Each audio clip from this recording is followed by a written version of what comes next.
నన్ను రోడ్డు మీద ఆపి పట్టుకపోయి ఎమ్మెల్యే అని కూడా చూడకుండా కాలు చేతులు పట్టి గుంజుకపోయి పోలీస్ స్టేషన్లో వారేసారు.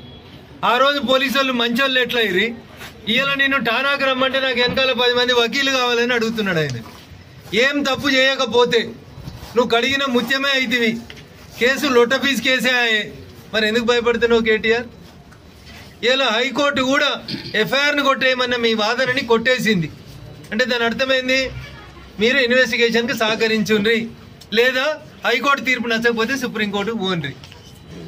ఇదే కేటీఆర్ గారు వారం రోజుల కింద ఇంకో మాట అన్నాడు, జైలుకు పోతే ఏమవుతుంది, జైల్లో మంచిగా వాకింగ్ చేస్తా, యోగా బాగా చేస్తా, ఇంట్లో నాకు మనశ్శాంతి లేదు, మా నాయనో దిక్కు, మా చెల్లో దిక్కు, మా బావో దిక్కు నన్ను బాగా రాసి రంబాన పెడుతురు, జైలుకు పోతే ప్రశాంతంగా ఉంటా, గట్టిగా తయారు వచ్చి పాదయాత్ర చేస్తా అన్నాడు.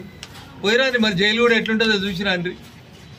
ఒక దిక్కేమో తప్పు చేయలేదంటాడు, ఒక దిక్కేమో అవినీతి జరగలేదంటాడు, ఇంకొక దిక్కు మోడీకి, ఈడీకి, బోడీకి దేనికి భయపడ్డా అంటాడు. మరి వీళ్ళకి ఇంతెందుకు భయపడుతున్నారు? అవన్నా సల్జరం వచ్చినాడు వణికినట్టు వణుకుతుండు. కావాలంటే మా మనోహరాబాద్కి వెళ్ళి ఇద్దరు డాక్టర్లను కూడా పంపిస్తాం. ముందైతే నువ్వు పోలీస్ స్టేషన్కి పోయి చూడు, పోలీసు వాళ్ళకి చెప్పు ఏం చేసినావో చెప్పు.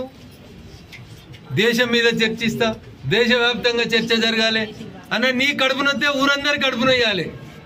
నువ్వు 10 ఏళ్ళు నాసంటి ఎమ్మెల్యేలు